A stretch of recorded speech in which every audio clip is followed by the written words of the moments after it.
Pleased to be joined by Penn State. To my immediate right, swingman Myles Dread, guard Andrew Funk, Seth Lundy, and guard Jalen Pickett. At this time, we'll take questions. Please raise your hand. We'll come right to you. In the back, standing up there. Mark Brennan from Lions 247. This is for Andrew and Myles. I wonder if you could talk about how Coach Shrewsberry has kind of developed as this season went along. It's only his second season as a head coach. What have you seen from him in terms of development? Thanks. Start with Andrew first. Yeah, he's been incredible. We don't get to this point without him. And to be honest, like you say development, but like he's been lights out from day one. And even when he was recruiting me, I kind of saw and was amazed at how good of a coach he was, just X's and O's, and even just how well he's been able to develop relationships. So yeah, he's, like I said, we're not in the place that we are without him. Very grateful to have him leading us, leading our program, and obviously the huge part of our success. Myles? Yeah, I would completely agree with Andrew. I'd also say that, he's just, in game, coaching, learning our team, learning, who to talk to certain ways and who to, how to help guys individually is definitely one of his biggest strengths right now, and it's paid dividends throughout the rest of the season. On the left side, fellas, go ahead. Tyler Millen, Daily Collegian. Myles, Seth, you guys got your season cut short in 2020, and this was the first time you played an NCAA tournament game. What did it mean to you guys to wear the Penn State uniform in an NCAA tournament game for the first time? Start with Myles first. It felt amazing. I felt the love and support from back home. I did it for those guys that, were on that team back then, after the Big Ten tournament, and we got our name called. I texted all those guys on that team, just telling them how much I appreciated them and how I was going to give it everything I got for those guys. Yes, it definitely feels amazing to be here in this position, wearing the Penn State uniform, and it's like a dream come true. Making it to NCAA tournament, but wearing that blue and white, it just feels a little bit more special. And I'm excited for our fans as well. Our fans have been waiting for this moment for a very long time, and to get to this point, it's like a big relief. But we still got more games to play and stuff like that. So we're going to try to do our best tomorrow night.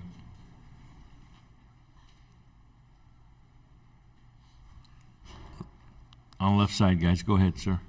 Andrew, Dave Campbell, Associated Press. How have you just been able to, at least statistically, improve your three-point shooting this season? And you talked a little bit about how having a guy like Jalen to help set you up has been a big help. But what sort of have you appreciated about being in this offense with these guys?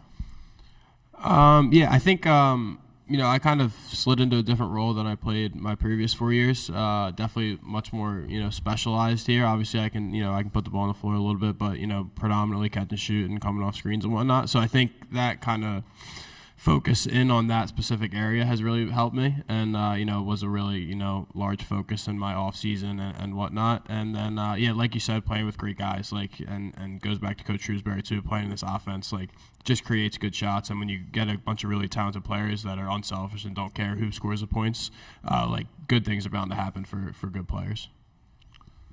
Going to go all the way in the back row. Go ahead, sir. Jalen, Adam Kilgore with the Washington Post.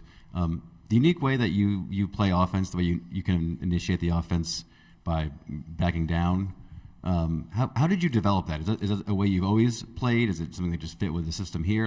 How did you decide that that's the way you wanted to play?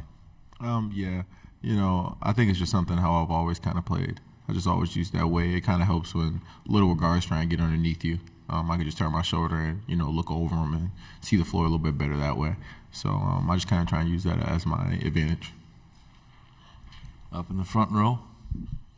Dave Jones from Penn Live, and Adam stole my question, so I'm going to try to ad-lib on the fly here.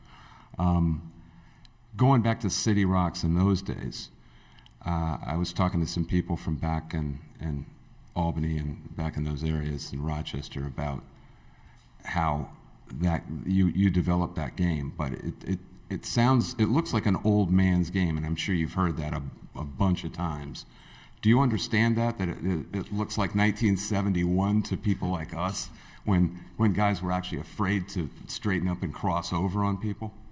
Yeah, I get that a lot. I've heard that a lot. So I love it. It's different now. So some people don't know how to really guard it, and it's just an adjustment. But I mean, I believe it's a very effective way to play.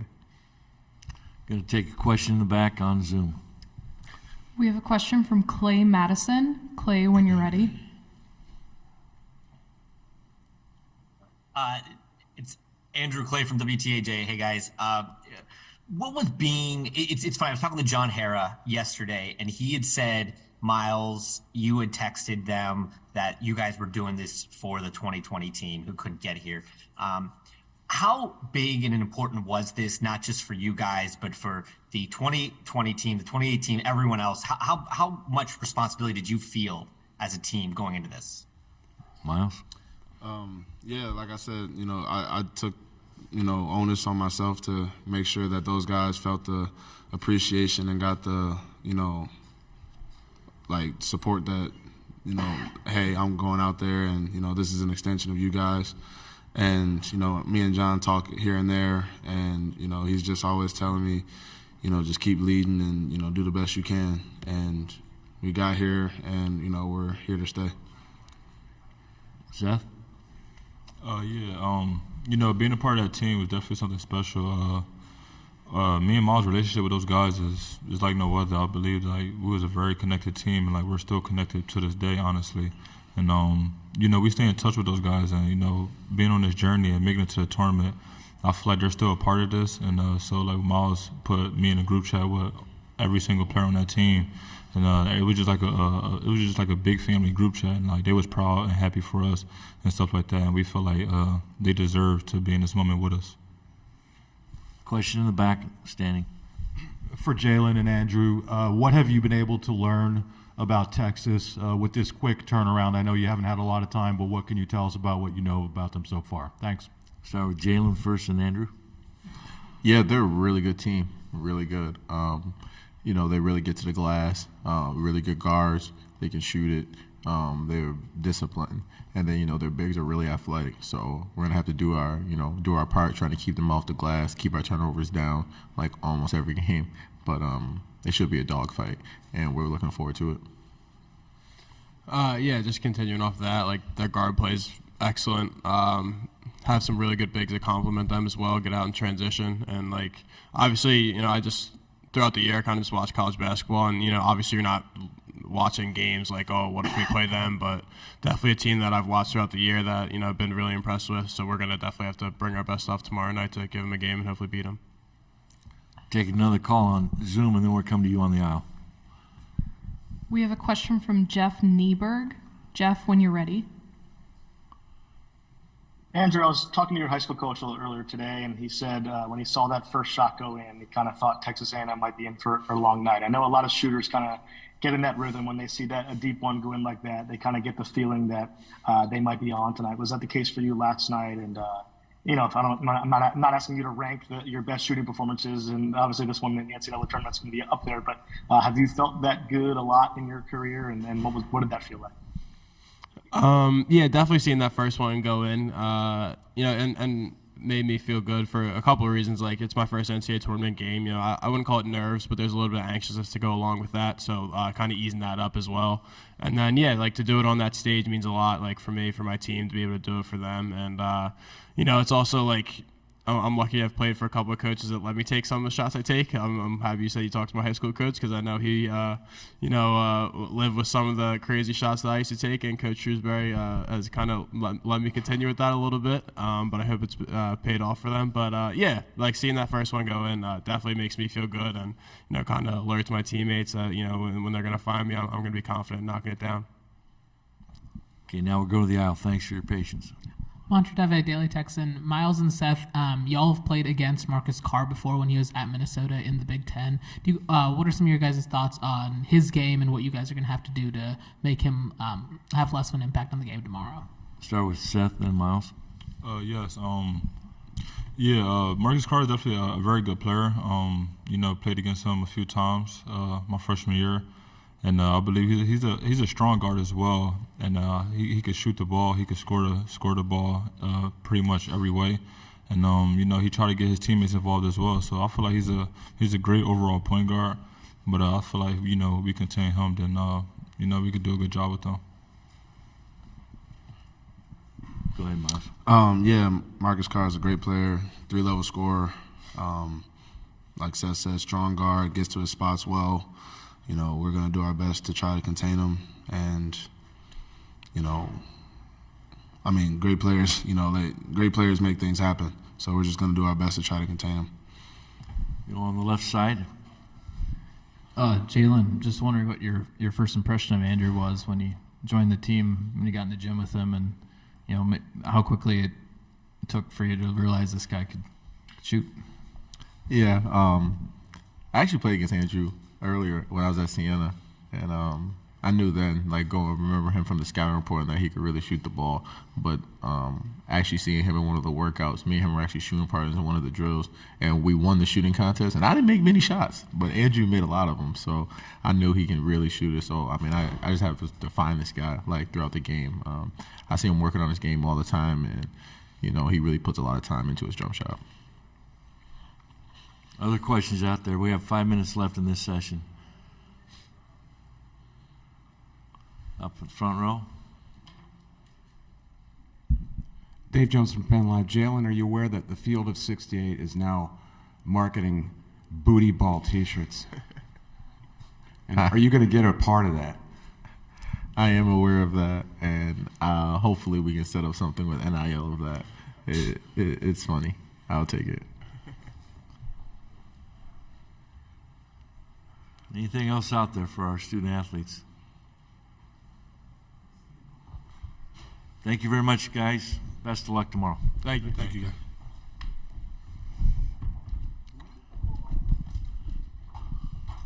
Again, the Penn State locker room is open until 4:35. We'll have Coach Shrewsberry up here shortly.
Pleased to be joined by Penn State head coach Micah Shrewsberry.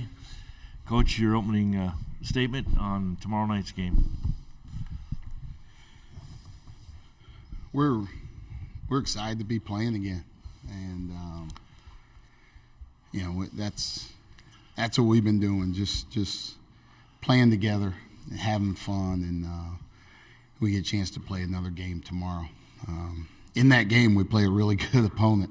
Texas is one of the best teams in the country on both ends of the court. Their defense causes a lot of problems with the amount of turnovers that they force. Their guards are as good as any in the country, and it starts with Hunter and Marcus Carr and Allen. But then when Jabari Rice comes off the bench, he's just as explosive. So we'll have our hands full defensively, trying to slow these guys down. They got into a rhythm yesterday and really did some good things on offense against Colgate. So we'll have our hands full, but it should be a great battle, and we're looking forward to playing another game. This time we'll take questions in the back standing up. Please give your name, affiliation. Thank you.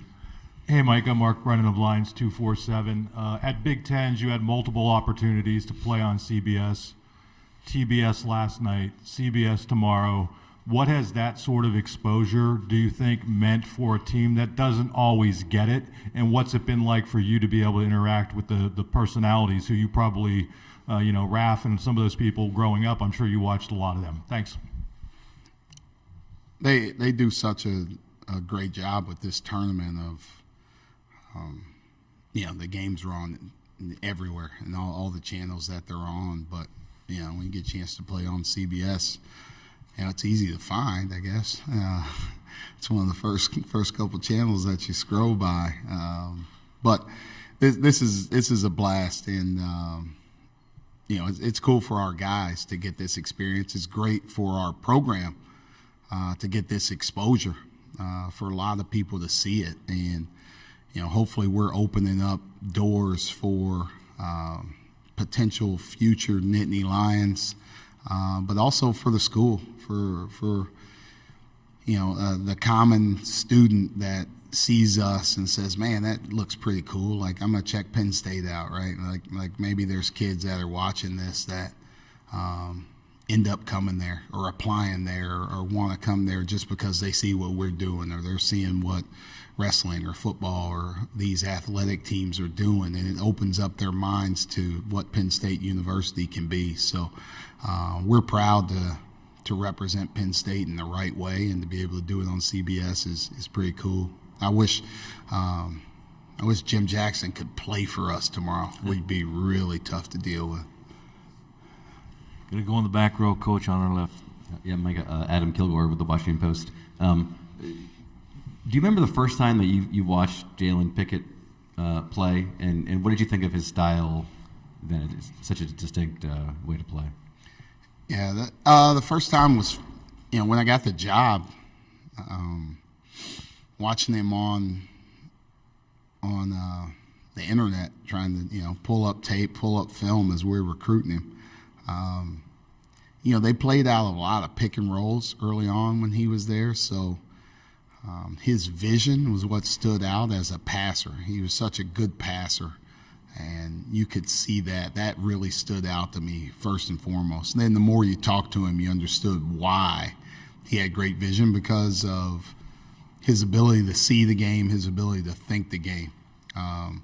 I've said it multiple times, like, we lucked into him being able to score in the post. We didn't utilize him in that way until midway through the season last year, and it just kind of happened organically. And then I was like, hey, dummy, why don't we do this a little bit more, because he's pretty good down there. So I'm glad it happened, because it's really helped us out. We're going to take a question on Zoom, and then we'll come up to the front, sir. We have a question from Andrew Madison. Andrew, when you're ready. Hey, Coach, Andrew Clay, WTAJ. I wanted to ask you about, we've talked a little bit about this being the D3 player as a kid. I know you've been in this situation before with you when you're at Purdue. You've been to the dance, but how different is it now to be the guy that's the head coach at the tournament, the guy that's winning, the guy that's going through the crowds, and the guy that everyone says is the most brilliant player because Andrew Funk hits 8 threes? That is exactly true. I'm still the same guy I was when I was playing in Hanover. There's no difference to me. I just get a chance to coach really good players, but it's fun. I'm enjoying it. But I'm trying to do this for our guys, because I want them to experience some of the things that I've experienced. I've had some great experiences in the NCAA tournament. I want them to be able to experience the same things. But more importantly, it's cool that my family gets to be a part of this, right? They've been through a lot, as you're working your way through coaching, the ups and downs of what happens, like packing up and moving a bunch of different times, as we move up the ladder and going from Division III to other Division III to Division I job and the NAIA job, they've been a part of this every single step of the way. So I'm glad that they get to experience this and go on this ride with us. Got a question on the aisle? Tyler Miller, Daily Collegian. Micah, John Roston reported earlier today that Penn State's preparing to make a significant long-term financial commitment to you to stick around here at Penn State. Can you just speak to that report a little bit, and have you had some of those conversations with Mr. Kraft? No, we haven't. He knows that I'm just focused on our team, so he doesn't really bother me with anything except for congratulations and cheers, and loves what we're doing.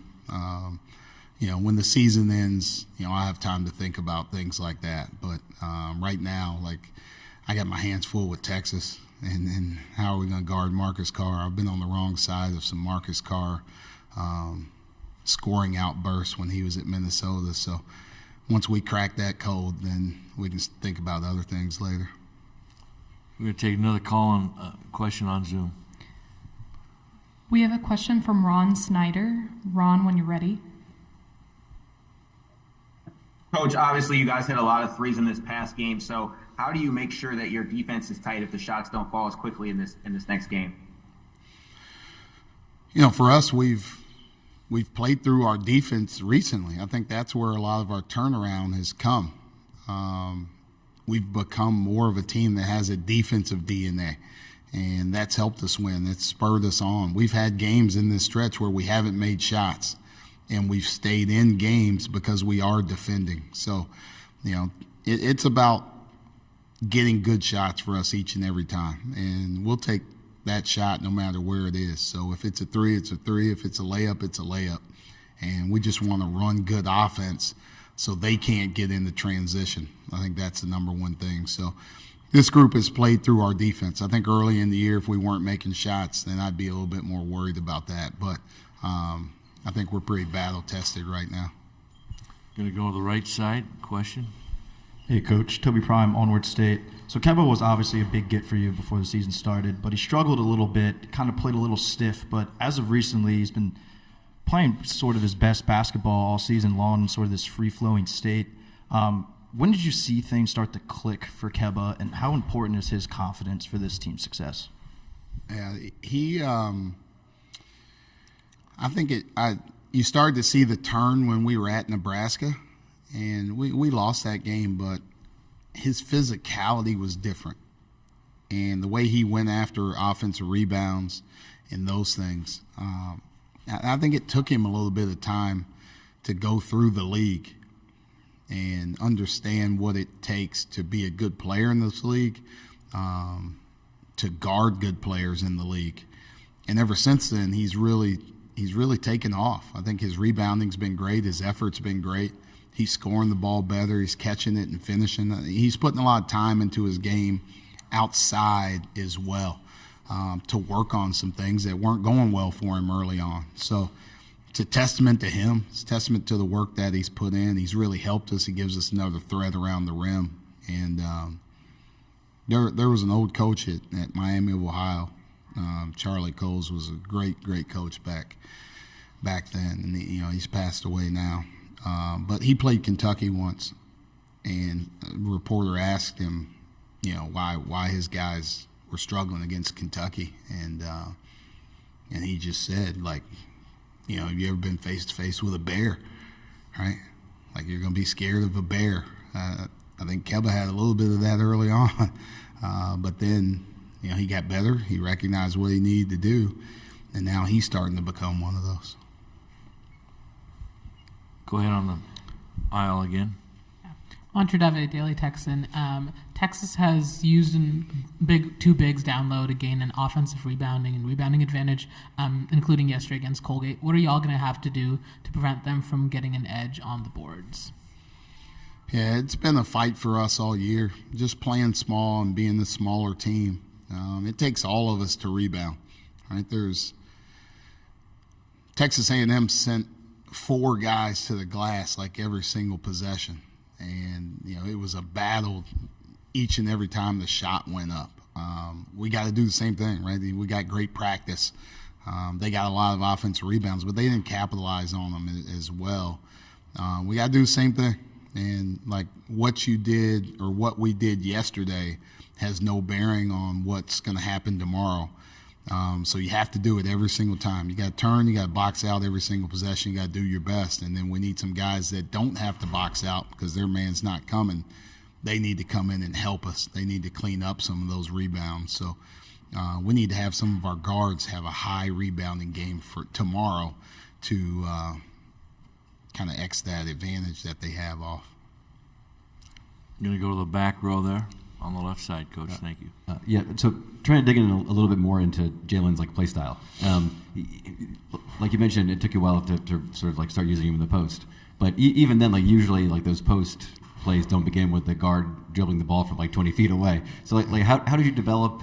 You and him together, I guess, develop that part of his game, or just part of your system, and what's unique about him that allows him to do that? It seems like he's got a very special blend of both vision and strength, and maybe that's what it is. But I'll stop rambling and let you. Yeah. No, I think we talked about the vision, also the strength to be able to take hits right from a further away. He starts his post ups at the 3-point line or outside of the lane, to get where he needs to get. Right, he's I'm sure at the end of the games he's going home sore because of the amount of hits that he's absorbing.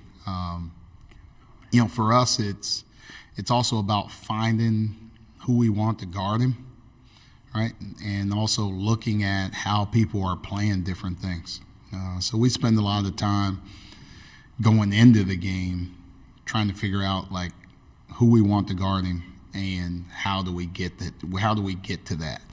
And then once we figure that out, and he and I get on the same page, then I let him operate, right? Or if he doesn't see it, then I'll put guys in position to get what we want. So I think that's a lot of times if you see me just standing over there look like an air traffic controller, I'm trying to help him get to an easier matchup, right? And now he can go to work and do what he does and force people to help, or be able to try and get a shot close to the basket. So a lot of film study, a lot of work in practice to now be on the same page with everybody on our team, everybody on the sideline, knowing what we're trying to search out and hunt for each possession. We're going to take another Zoom question, then we'll go to you on the right side. We have a question from Jeff Nieberg. Jeff, when you're ready. Micah, Andrew a little earlier said he's been lucky to play for some coaches who don't have a problem with the kind of shots he takes. Do players like that shoot it like that kind of make you change the definition of what a good shot is? For example, that shot 2 minutes into the game from 30 feet. Sorry. Go ahead. Dogs are barking. Yeah, I don't really talk a whole lot about shot selection. Every once in a while, I might say something, but you need guys to feel confident, right? You need guys to play free. You don't want them looking over their shoulders, worried about whether coach likes this shot or not. I guess my shot selection to them is get the best shot for Penn State. That's all we're trying to do. and get the best shot for our team. And sometimes that's Andrew shooting from the logo. But I also have seen how much work he's put in. So, like, it surprises me when he misses because I know all of the work that he's put in. So he's just playing free. He's just playing carefree. And I want all those guys to do that because, that way that they're not looking over their shoulder. Like, there's defense out there trying to stop them. That's what they should be focused on, not whether or not I'm happy with their shot selection or not. So I don't say much about it. Like, my face might frown up every once in a while because I might not like it. But you'll never see me say something to them about any of the shots that they take. Okay, on the aisle on the right side there. Go ahead, sir. Connor Krause, Onward State. Micah, you've talked a lot through your 2 years here about John Harrah's role and kind of building the program from what it was to what it is now. I'm just curious, if you've talked to him since being in Des Moines and even going home last night, did you think about what it was like riding with him early in the Bryce Jordan Center last year to the point Penn State basketball is at now? Yeah, I haven't, not since we've been here. He sent me a couple messages when last week during the Big Ten tournament. It's hard, his timing over there in Spain is a little bit different than our timing over here. Some of our guys on staff were texting, FaceTiming with him and told him, like, jump on the plane and get over here. But I think he likes his contract way too much, and he can watch our game on TV. I wish for him, like he some of the things he did for our program and how he set our culture last year came off the court.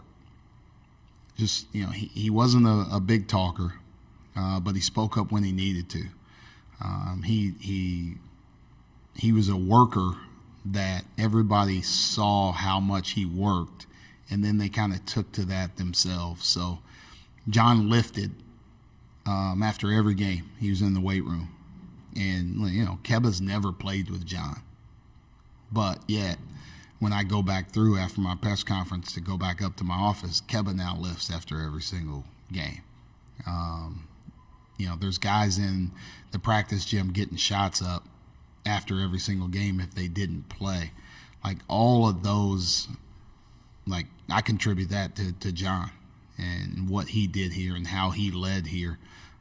So I'm like, so happy that I got a chance to coach him. And, like, I feel like he's a huge part of this run that we're on right now. Even though he's not on our team, he's still a huge part of this. So we're going to find some way to honor him when we honor this team because he really deserves it. I have time for 2 more questions, if there are any. Any more questions for the coach? No, we don't have any questions. Get this on the aisle here. Can you talk a little bit about the three-point defense that you guys are going to try and play against their guards? Texas shot the ball really well against Colgate, like y'all did against A&M. What are you going to have to do to disrupt kind of their shots on the perimeter? Yeah, they were really comfortable yesterday. Colgate went under a lot of screens, so they were able to stop behind screens, get their feet set. And then, then basketball's such a confidence game that once you do that, once you hit one, you start feeling pretty good.